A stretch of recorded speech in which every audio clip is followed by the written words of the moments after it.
I support the President Trump or any American president on issues I agree with, but yes, I will stand up and respectfully and firmly and sometimes loudly disagree with them. But the real impact of the tariffs is going to come in December with Christmas. You're going to see shortages of goods that couldn't be bought when the tariffs were at 150% for China, which means no trade with China, and you're going to see higher prices.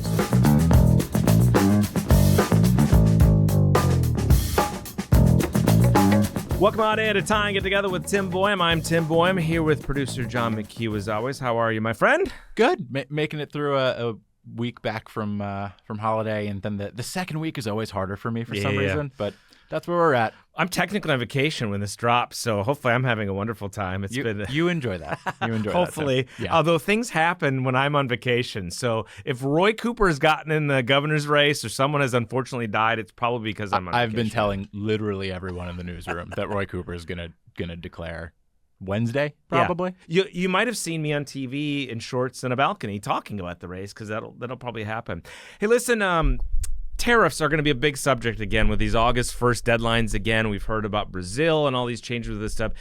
It gets complicated, and I feel like, John, in this debate, it's hard to tell sometimes what's real and what's not, what's happening, what's not, when it's going to have an impact.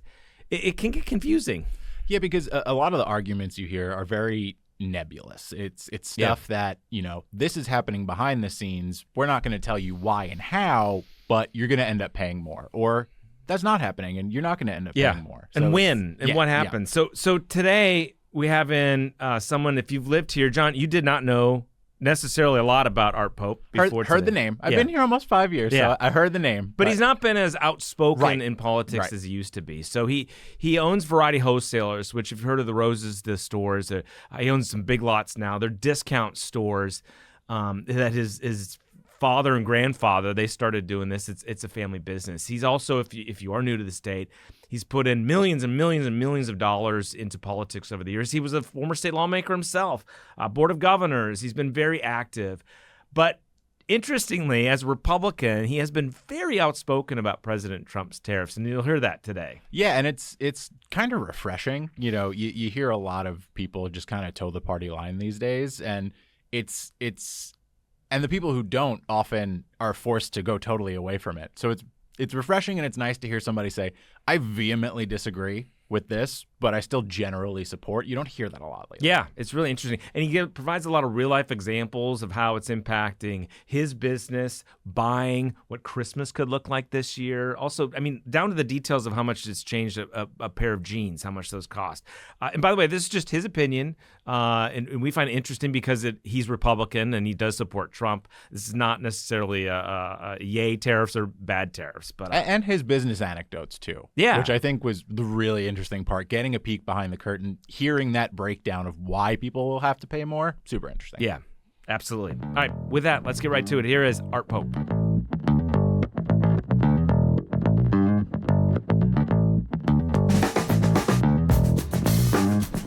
It's been a while, Art. It's good to see you. How are you? I'm doing very well. Good to be back.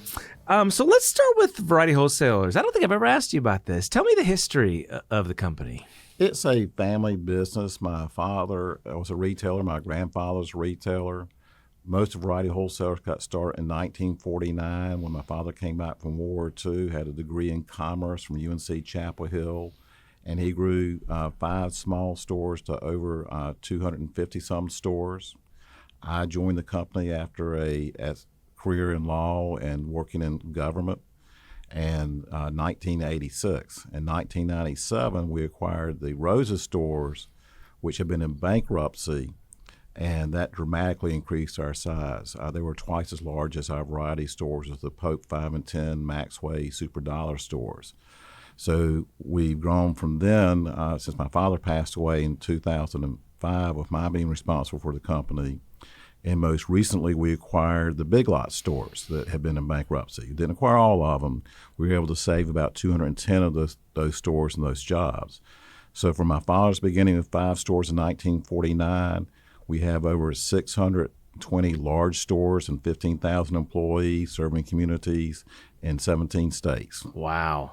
Did you always think you might come back and run it or no? I wanted to do my own thing first. So my father wanted me to get a business degree. I got a degree in political science. Surprise, surprise. My father wanted me to go to business school. I went to law school, and worse yet, my father's a Carolina fan, and I went to Duke Law School down the road. Oh, man. So but he accepted that. And then he wanted me to go into straight to work for the family business. And I had worked there as a kid during summers. But instead, I went to a general law firm practice here in Raleigh. And then from there to be special counsel to Governor Martin back in 1985. Yep. And have been fortunate to be able to maintain both a business career and a career in public service in the legislature and the executive branch. What do you think are the importance of these sort of discount retailers and why they're so important in our communities? They're absolutely important. And first of all, I think retailing in general is the most competitive part of the American economy. Our company created a niche where we're smaller and more convenient than the big box stores. And I'll go ahead and mention Walmart. Obviously, they're the biggest competitor. We are price competitive with Walmart, but we're in the communities and the neighborhoods. On the other hand, we're larger than the dollar stores, so we offer a full range of merchandise. And we sell merchandise at a great value at a price that our customers can afford. A lot of our customers are low income, fixed income, and they can only afford to spend so much on basic everyday necessities, whether it's clothing, home appliances, hardware. So we offer them a great value, which increases their quality of their life because they can afford to buy more with us. And where do most of those goods come from? Where are most of those made? They're made all over the world. I'm an American retailer and sell to American customers. That means I buy for Americans. So we buy wherever we can find the best value. So most of our goods we buy within the United States, but they're sourced overseas, including Mexico and China. About 10% of our goods we import directly, including from China. The reason I asked that is because obviously where this conversation is going to go, talking about tariffs. So I hadn't seen you in a long time, and I saw you. I went to a Mike Pence event that was here in Raleigh. I went because I was going to interview him, and you were on the panel there. So was Bob Luddy, another well-known sort of conservative businessman here in North Carolina. And I was fascinated to hear that conversation. Obviously, the Pence's relationship with Trump is a lot different than it was then, too. And we should say this up front. You were supportive of the president, correct? I voted for President Trump in all three elections, 2016, 2020, and 2024. But you are very, very, very, I mean, you could not walk away from that conversation knowing you strongly disagree with him on this issue of tariffs, right? I support the President Trump or any American president on issues I agree with, but yes, I will stand up and respectfully and firmly and sometimes loudly disagree with them. On President Trump, I have no doubt his sincerity. He thinks tariffs, at least in the long run, will improve the quality of American lives. But let's talk about what a tariff is. A tariff is a tax on Americans. When Americans choose to buy goods that are manufactured overseas, or an American manufacturer uses raw materials, components, or equipment made overseas, they're the ones that pay the tax. They literally write a check to the U.S. Treasury. So you might get some small price concessions from the exporter in a foreign country, maybe a nickel on the dollar for every dollar increase in the tariffs, but basically it is paid for by the American consumers. Why do you think that he believes that these will work? It seems like most economists on both sides of the aisle don't. You're a Republican conservative businessman. You vehemently disagree. What is it? What do you think that he so strongly believes that this will work? Well, there's a long history of tariffs, of protectionism, and going back to the founding of the American country, where Alexander Hamilton wanted protected tariffs to protect American infant industries until they can develop and compete with Europe, whereas those who were in agriculture wanted their product to be sold without being tariffed by foreign countries, and then have that by foreign goods that they were more cost effective. So it's an old issue. And at its worst point was in response to the Great Depression, a Republican president and Congress made a decision to pass the Smoot-Hawley Tariff Act, which imposed tariffs in the 20-30% range. And the American economy and the world economy crashed. Trade ceased. And without trade, everything becomes more expensive. People lose jobs. So learning from the catastrophe of Smoot-Hawley and after the emergence of World War II, there's a general consensus in the United States and the world that trade was good for both sides. It was a win-win proposition. Just like when you go to a grocery store, you give cash for your groceries, and the grocery store cashier said, well, thank you for your cash. Well, thank you for the goods. To say thank you, exchange, everyone's better off. But you have a huge trade deficit with your grocery store. I mean, you don't trade something for them. They don't buy anything from you. You just give them cash. So that's the way the international economy works. There has been, and going back to your original question, President Trump's reasoning, he gives different reasons at different times for different tariffs. Some of them are consistent. Some of them, to be honest, are contradictory. One where I think there is consensus is that China, the country of China, under the Communist Chinese Party, is a strategic adversary of the United States. And it could potentially be a strategic enemy in a Cold War or hot war. So there is a general consensus that, yes, we should protect the American supply chain for vital necessities, especially in health care, as we learned during COVID, but also national security matters from being dependent upon China since they're an adversary. But for the rest of the world, that's not necessarily the case. And to the contrary, early tariffs that President Trump imposed were on Canada and the United Kingdom and the European Union on steel and aluminum. Canada's not an adversary. They're an ally. They're across the border.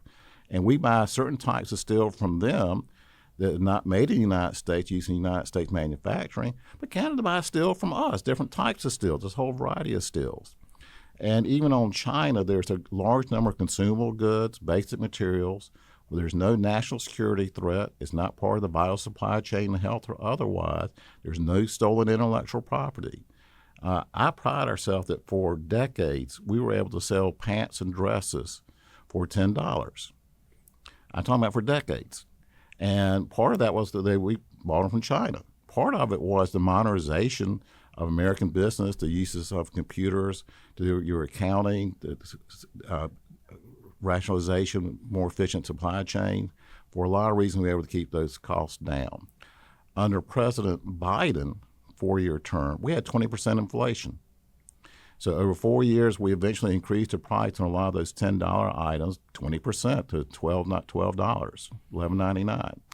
Now, when President Trump imposes tariffs on China or the rest of the world in the 30%, 50%, 150% range, we're going to have 20%, 30%, 40% inflation price adjustments on those items in 1 year, in a matter of months. Now, that's not the entire economy, because not all goods obviously are imported or all manufactured goods, and there's a time delay. What we did as a retailer, and like most retailers did, we knew President Trump campaigned on 10% tariffs when he was a candidate, and at times he mentioned 20%. So we did our planning based on worst case maybe a 30% tariff. So starting in November, December, and especially January, we start buying more goods, bringing those goods forward before the tariffs went in place, and because of concerns about port strikes and other things. And one aspect of tariffs, in some ways, they're the worst tax on Americans. When you pay an income tax, corporate or personal income tax, you pay it at the end of the year. We know how much income you made. You pay estimated taxes as well. When you pay a sales tax, the sales tax is paid and collected when you buy the goods. A tariff you pay when the goods are imported, whether you make any money on that or not, and before you even sell it. So we had to buy goods early in order to avoid the tariff tax. So far you've not seen most of the price increases because we already bought the goods. However, because we bought the big lot stores and we had to fill them with inventory, we're already having inventory shortages. You will begin to see price increases right about now, and especially in August and during the back-to-school period. But the real impact of the tariffs is going to come in December with Christmas. You're going to see shortages of goods that couldn't be bought when the tariffs were at 150% for China, which means no trade with China.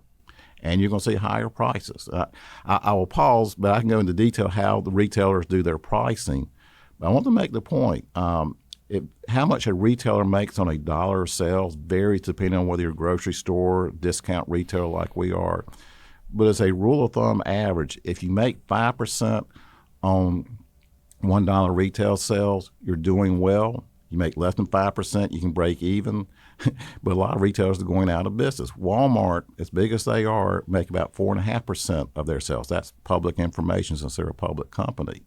So if you have a item we sell for $10, costs maybe $6, 60%. We put a 50% tariff on that, that goes up to $9. Well, we don't make, when it's $6, we don't make $4 on it. $3.50 goes to operations overhead, what's called SG&A. Goes to pay the rent, the utilities, and most importantly, our employee's salary. So we'll make maybe 50 cents. But if a $6 item goes to $9 and you still have $3.50 in costs, then that's $12.50, and at $10 you lose $2.50. We can't absorb that cost. We have to raise prices. We don't want to raise prices. We're keeping our prices as low as we can. But a tariff on specific items at that rate, there is going to be price increases. And just to be clear, a lot of companies did what you did, bought inventory ahead of time. The time is now where the price is staying the same. I mean, we just saw the report that inflation was up, I think, last month. Moving forward, inflation is going to affect people's pocketbooks. Yes. When under the Biden inflation, our customers who were on fixed income and low income, we had a recession. Actually, we had a technical recession, a real recession for one quarter of the Biden administration. But for our customers, the lower income customers, they were suffering. They did not have the money to spend, so they spent less and we sold less. So we had a downturn. Now, at these higher tariffs, it's going to be more across the board. It's not just going to be a low-income recession. It's going to be a middle-income recession that then becomes potentially a great recession again. So, yes, inflation's already ticked up. It was as low as 2.5%, which is okay. They wanted it down more like 2.2. But just yesterday, announced inflation is up to 2.7%. That's a 10% increase of the inflation rate from 2.4 to 2.7, but that's not the right direction, and it's going to get worse as we go through and these tariff costs get passed on to the customers. There's some argument, I guess, by Trump supporters that this is part of the art of the deal, that there's these threats, we have another deadline coming up in August, and at the end of the day, he's going to get trade deals that are better, and this is all going to become much better for Americans, and we're going to have reshoring of jobs and whatnot. Do you have any confidence that that will happen? I have no idea. I don't think President Trump does either, with all due respect. I mean, we were looking at, and giving you real-world examples. So we had, for a while, a 150% tariff on China, which put a stop to China. He paused it until mid-August, so it's 55%. Well, we had a lead on Spain, a manufacturer in Spain which is known for making luxury leather goods way out of the price range of our customers.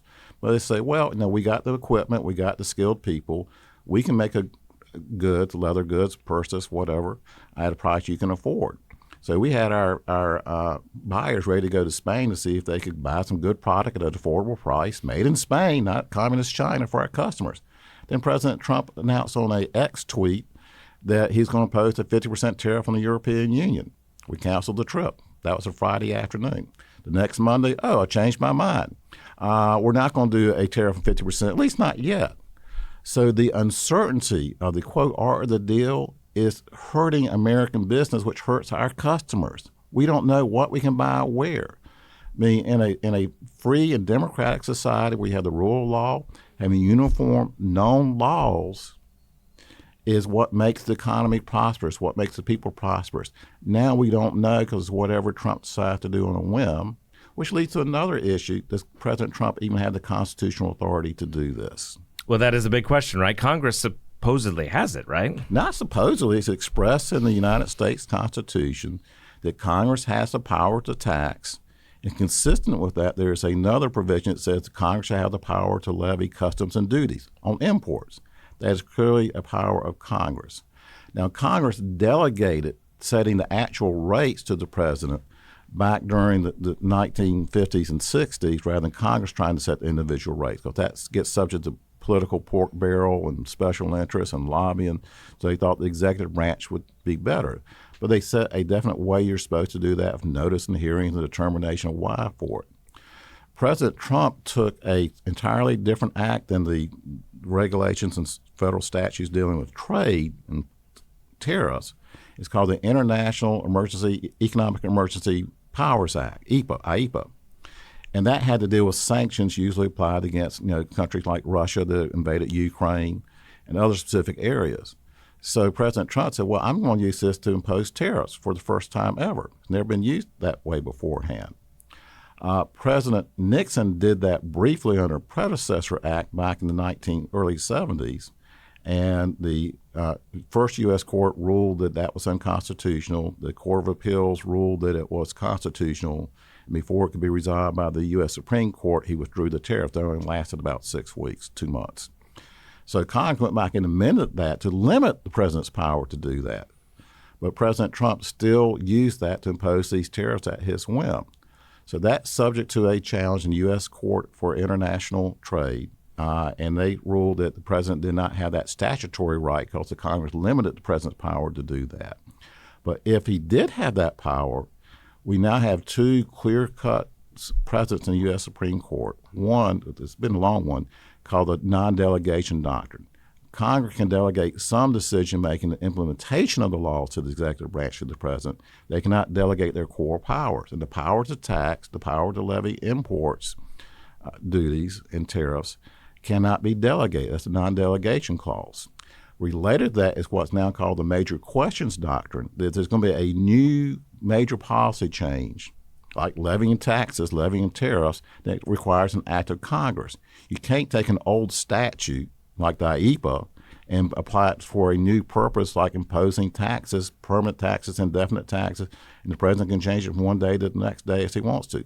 That's not the way our constitutional government was designed.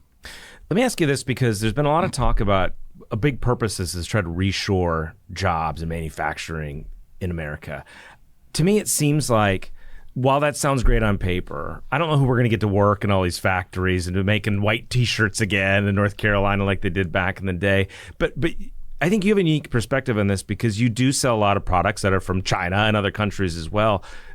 Those products would cost a lot more, right? Well, not only would they cost a lot more, and I'll get to that, but let's go back to the premise. We still have manufacturing in the United States. It's not been hollowed out. Some specific old industries, like the old steel blast furnaces, the old cut and sew textile mills have gone. But since 1975, American manufacturing has increased 177%. It peaked at 2007, and it's come down a little bit, but we're still manufacturing more goods than we were before we had the World Trade Organization and the North American Free Trade Agreements and these other bilateral trade agreements. So we're manufacturing more than ever. At times we're doing it with less employees, but that's as much to do with automation as it does with competing with China or India or the European Union. Second, we have great jobs. I'm a retailer. I think our retailing jobs are great jobs. I think someone would much rather work in our retail store as an hourly store associate, a cashier, definitely a store manager, in our support system, information technology, accounting, being buyers. Those are great jobs in a clean, safe, healthy environment compared to standing all day in an industrial sewing machine and apparel shop. So we're providing great jobs with great benefits already in the retail and service industry.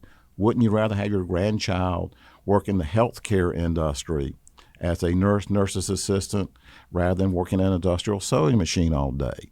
So we are providing more manufacturing with less labor. That labor has shifted to other good jobs. To give you another example, back in the around 1900, I think over 40% of the U.S. workforce was in agriculture. That number is down now, 11 million people. That now only 1% of the people work in agriculture. We're not only feeding ourselves now, we are feeding the world. We're exporting agricultural goods. It's a good thing that we only require 1% of the population to grow our food rather than 40%. That's advancement in technology, modernization. That frees up people to work in other areas. In North Carolina, in the 1960s and 70s, we were predominantly considered a state with tobacco, furniture, and textiles. And yes, we've had textile mills closed, gone, for lots of reasons, not just competition with China. The furniture manufacturing is gone. But look at North Carolina now. We've gone from 6 million people back then to over 11 million people. Our state per capita income has gone up. We have finance. We're a banking center. We have pharmaceuticals. We have electronics. We have high-tech manufacturing. We have automobile parts. We have a great service industry. So we have a more balanced, healthier economy. Our people are better off now in 2025 with the trade with China and the rest of the world than we did before in the 1960s and 70s. So we have benefited from that trade. And yes, we do want lower cost goods. Again, it's easy to identify a particular industry you can say has suffered from competition. The obvious easy example is steel industry. So President Trump enacted tariffs on the steel industry in his first term, including against steel from Canada and the European Union, as I explained before, even though there are some types of steel we don't have. Studies by the Federal Reserve, independent economists say, yes, this saved jobs in the steel industry, in particular companies. But that cost of that passed on to the consumers was, I think, like hundreds of thousands of dollars per quote job saved. But also, when the higher cost, the way tariffs work, even according to President Trump, we want to raise prices on imported steel so that the domestic manufacturers can charge more to the American consumers. And so people who use steel in the automobile industry and just soft drink cans, aluminum soft drink can, they paid higher prices, which made people poor, which means they spent money elsewhere. And those downstream industries lost jobs. So the whole nature of trade, domestic trade, again, we have a free trade compact between our 50 states. We don't charge tariffs on what we buy from Virginia or California or oil from Texas. Is that you lower the cost and everyone is better off. They do what they do best. The same principle applies to international trade.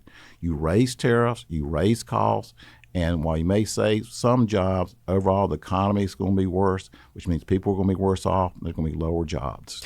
Back to that question about costs. If we tried to reshore and manufacture everything in this country, products would cost more. You'd have to charge more, right? Absolutely. There's actually an example. I won't mention the company name, but again, we buy blue jeans. We used to buy them from Greensboro, and blue jeans made right here in North Carolina, down the road in Kannapolis and Greensboro, that area. With modernization and competition, a lot of those blue jeans were made in China, so we bought them from China. When the initial tariffs and we need to get out of China, those blue jeans were shifted to Mexico, which is part of NAFTA, or the U.S. Free Mexico-Canada trade agreement now. So we bought blue jeans from Mexico. But now Mexico's subject to tariffs. Everyone's subject to tariffs, so we're supposed to buy them made in the United States. There is a Raleigh firm that makes blue jeans domestically. They're proud of them. They actually got subsidies under President Obama and Governor Perdue's state administration. They sell their blue jeans for a minimum of $125 and up to $250, $300. I'm sorry, our customers can't afford that. That they can afford $10, $12 blue jeans. They can't afford $100 plus blue jeans. So yes, you can, in theory, over time, rebuild factories and bring those jobs back, quote, add those jobs and add those costs, but American customers can be poorer for it. But do you think people would even go work on the lines doing jeans again? I mean, No. It's the same argument about immigration and agriculture, and not illegal immigration. I don't mean to get in that part of the debate, but the same is true with agriculture, which is still North Carolina's number one industry. Yes. Yeah. We have low unemployment in North Carolina right now. And like I said, a lot of those jobs are now in the service industry, in retailing, healthcare, finance. We have people making money writing computer games, which is really a booming industry right now, almost as big as the entertainment movie industry. So we have good jobs paying good wages and, again, a safer, cleaner environment. So, no, I don't think even if you built those facilities, the people are not going to want to work there. So, and we have low unemployment already. We're better off as we are. So, obviously, we mentioned who knows what's going to happen, even in August now, right? We have these new deadlines for August for a lot of these countries. This is an important time of year for y'all, or getting close to it already, believe it or not, towards the end of the year and, Christmas shopping season. How are you planning for that, and how concerned are you then? I'm very concerned, and people don't realize the lead time. Some goods we buy 9 months ahead of time, or at least 6 months ahead of time. So there are going to be gaps on the store shelves, not just for us, for all retailers, come Christmas time. We can't afford to pay twice, much less 350% more than the goods originally cost. We can't find alternate suppliers in the U.S. They don't exist. We can't find them elsewhere in the country. So there are going to be fewer goods on the shelves, and the goods there that are imported are going to cost more. That's the reality. Do you agree with the president that our trade deals are terrible and then that those need to be redone? There are some trade deals that are terrible. Again, I think China in many ways is a bad actor. They do steal our intellectual property, both patents for the electronics to chips, both trademarks. So they should be sanctioned directly for that, those goods confiscated to ever use the United States. But most of the countries it's reciprocal free trade, low tariffs trade. President Trump has threatened a tariff with Brazil of 50%. We have a surplus with Brazil. That makes no sense. So President Trump originally said he was for free trade, and if he gets 0% tariffs, that would be a win. And the way to do that is through negotiation, the art of the deal. But now he's saying, maybe a winning situation would be 50% tariff. A 50% tariff against a tax on the American people. The Tax Foundation and others estimated that a 10% average across-the-board tariff would cost the American family about $1,900 to $2,500 a year.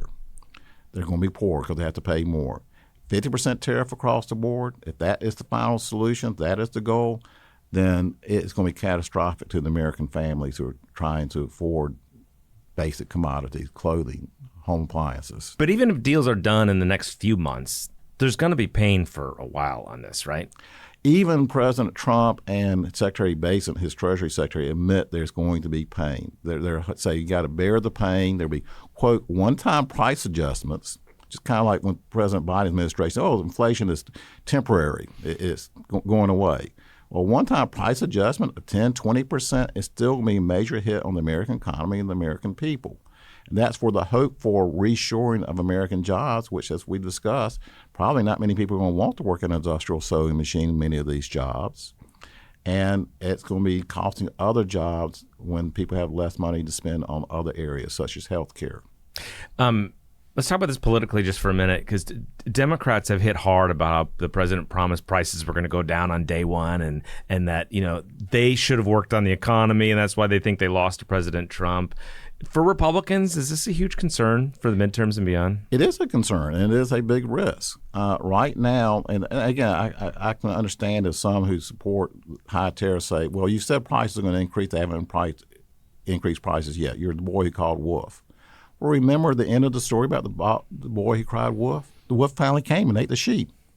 So the price increases are coming, and the potential recession is coming. Again, I think it's going to hit harder starting in December, and it depends on what the final tariff rates are. Hopefully they will be minimal, go back to minimal. But if we have higher prices, inflation, and that triggers a recession in 2028, yes, it's going to make it worse for Republicans who are supporting that policy. What do you think about the big, beautiful bill? It's a complicated bill. The core of the bill was simply to continue the current lower tax rates, which I think is absolutely strong for the economy. And by the way, this is part of the Trump argument, not unrelated to tariffs, that reducing taxes on income, reducing regulation on the economy will help the economy grow, help the government's revenue base grow, and then not in the first year, but in the long term help pay for itself. And indeed, when the taxes were cut under President Trump's first term in 2017, revenue grew. Our deficits have grown because spending has grown faster than revenue, but the corporate income tax revenue actually grew. So they say that might offset the tariffs. So you got a tax increase in the tariffs and a continuation of lower taxes in the reconciliation bill. There were other provisions in the bill debated between the House and the Republican House and the Republican in the Senate and the Democrats. I'm of the school of thought we need lower taxes so the American people can spend their own money, invest in the economy, and grow the economy. But if you're going to do that, we need to lower spending as well. Not necessarily have overall reductions, just lower the spending increases. So the growth of the economy is greater than the growth in spending, which we've not seen for years, for decades. What about the SNAP and the Medicaid? It still seems uncertain how much it's going to impact states, but are you concerned about that? No, I think Medicaid needs to be reformed in order to save it. There's been, and I happen to be familiar with SNAP, so SNAP was greatly expanded. That SNAP is food stamps. That's a more common term for it. It used to be for people in need, especially mothers with children, women who needed it. It then got expanded as you qualify for any federal program, then you would also qualify for SNAP, and the base grew and grew, and the program just got out of control. So to say that only the truly needy should have SNAP, that if you're healthy and working or could work, you don't have SNAP unless you go to work training or have minimum work requirements, I think that is a good reform. Medicaid expansion, again, remember, Medicaid expansion never applied to women with children. It never applied to people with disability. So aiming that those who are on Medicaid expansion are healthy and can work and no children, yes, I think that's a good work requirement. That's welfare reform. That's a good reform and help control that cost. And we have to control those costs. But the work requirements are one thing, but the trigger that's in the state law that could just dump it unless the state found a way to fund it. If that's the case, do you think the state should fund it as long as the work requirements are in there? We only expanded Medicaid in North Carolina 2 years ago in 2023. It's just as being implemented. And it was done through something called a gimmick, where the hospitals were assessed part of their patient revenue, I believe the rate 6%, and in turn they would pay that to the state, and the state would use that to draw down $9 for every $10 in the state revenue. Yeah. And then that would be paid back to the hospitals. So that was a gimmick, and I don't think it should have been used. And again, I think there would have been healthier outcomes and people would have been more self-sufficient if we had not expanded Medicaid. So I personally think that let Medicaid expansion in, and that healthy individuals who can work should work and have their own health insurance. A lot of them had their own private health insurance before the Medicaid expansion, took them off and put it on to the government. Your name used to come up all the time when it came to funding, your personal money and whatever that you spent into political campaigns. It's been quiet in recent years. Have you changed your investment in politics, or is your name just not brought up as much? I think it's more my name's not been brought up as much. Plus, other people are spending so much more. A strategic investment of $4,000 in a legislative campaign in 2010 can make a difference. Now they're spending $1 million on a legislative campaign. So, I'm a Republican. I still support Republican candidates. I have concerns with some issues where Republicans are, such as the tariffs. But, President Biden kept Trump's tariffs in the first term. The proposals by the Democrats, especially now they're having Democratic socialists nominated for the mayor of New York, Bernie Sanders and the AOC, Alexander Ocasio-Cortez are self-declared Democratic socialists. They offer no alternative. So, yes, I will voice my opposition to the tariff tax based on principle and practical knowledge and experience. I still prefer Republican candidates as a whole over the Democratic Party alternative. What do you hope, or what do you think a post-Trump world's going to look like for Republicans? I think it'll be a determined election for the president in 2028. What's called the nationalist populists who believe in industrial policy, they claim they're conservatives, but they believe in using the power of government to do what they think is the common good, including regulating the economy. They acknowledge industrial policy. They say a conservative Republican policy of Ronald Reagan that empowered the individual through the marketplace, leaving people free to make their own choices rather than government telling them what they can do or taxing them on those choices like tariffs. You need an industrial policy. A lot of ways, they sound exactly like Elizabeth Warren and Bernie Sanders on the Democratic left. So that movement already existed before President Trump. And President Trump's most successful policies during his first term basically did the old Reagan playbook. Again, the tax cuts, deregulation. But this term, he's going more towards the industrial policy, with the leading example being the tariffs. So President Trump accelerated that, but it existed. You still have those Republicans who believe in limited government, that individuals be left free to choose for themselves rather than government telling them what to do. And I think once President Trump's no longer a personal factor, you will see a very determinate primary in 2028. I think J.D. Vance, obviously based on his stated positions, being vice president, will lead the nationalist, populist, industrial policy. Government tells you what's best for you. I think you will see a more Reagan-like candidate in opposition. There are several of those. You have people like Governor DeSantis, who had a very pro-freedom, pro-liberty policies as a governor. sometimes sounds a little bit more populist when he's a candidate for president last time in the Republican primary. He may be the opposition leader. It may be one of the congressmen or senators we don't even know yet, or a governor. So I think that will be the determine the election. Kind of similar when Goldwater beat Rockefeller way back in 1964, even though Goldwater lost the general election, or like when Ronald Reagan beat Gerald Ford, not first time, but we came close the first time, but then won the presidency. Yeah. So it's going to be a determined election in 2028 for the Republican Party, the conservative movement, and I think for the future of the country. We need to have an opposition, better policy than what the Democrats offer, not just saying we know what's better is good for you than Elizabeth Warren does, and we'll do a better job running government than the Democrat Party will.